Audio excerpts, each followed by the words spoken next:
So there's like a turnpike that I go on quite often, and every time I would go on it, I would feel very anxious. And first, I would just deal with the anxiety and be like, God, why am I so anxious? I've literally never been this anxious before about going on a turnpike.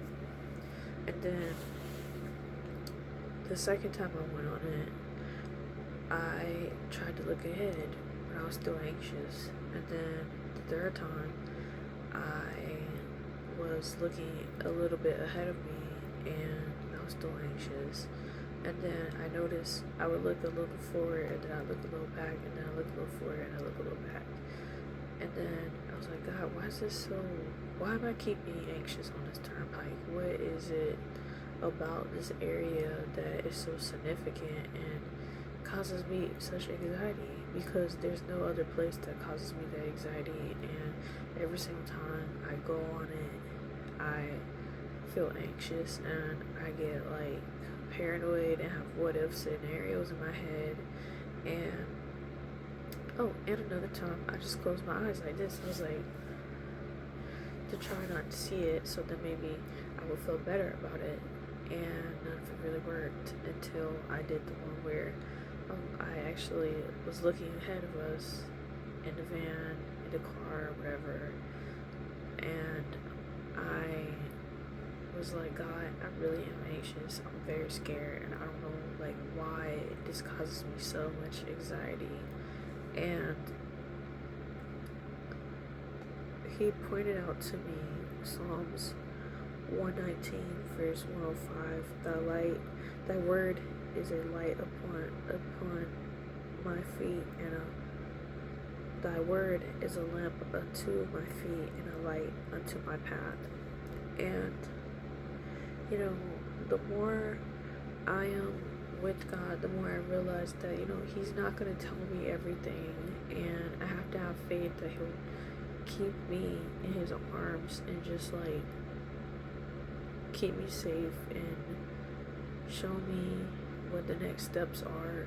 And when I go on that turnpike, every single time I pray and ask God for help, and He just gives me peace and comfort, and then He gives me the next steps as I take that last step, and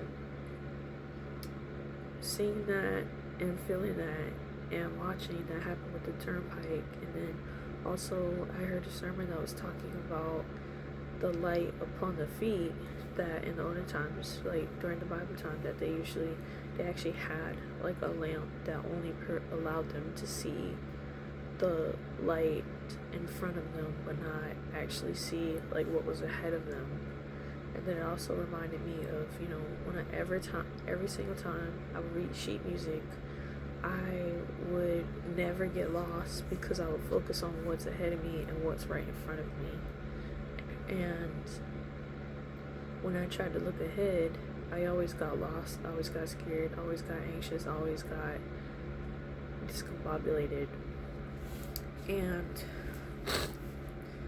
it just shows that when you really focus on God leading you, and then you also look at the Israelites when they were being led by Christ into their promised land, they were being led through the sea, then they were led through land, then they were led by clouds, and then they were led by the manna falling through the sky. If they didn't get to each one of those paths, they wouldn't have seen the next path, and they wouldn't have been led to their promised land. And then if they also didn't continue having kids or living their lives, they wouldn't have eventually had a generation that goes into the promised land. So it's like you can't allow the issues that you have, or the issues that you see as issues, or promises that you want to have, you can't like stop your life to want to get there. You have to go to the step that God told you to take, and also take that, and then allow Him, and then also be open to the next step that He wants you to go to. So that really just has been what I've been thinking on and talking to God about a lot. So God bless you. God keep you. Amen.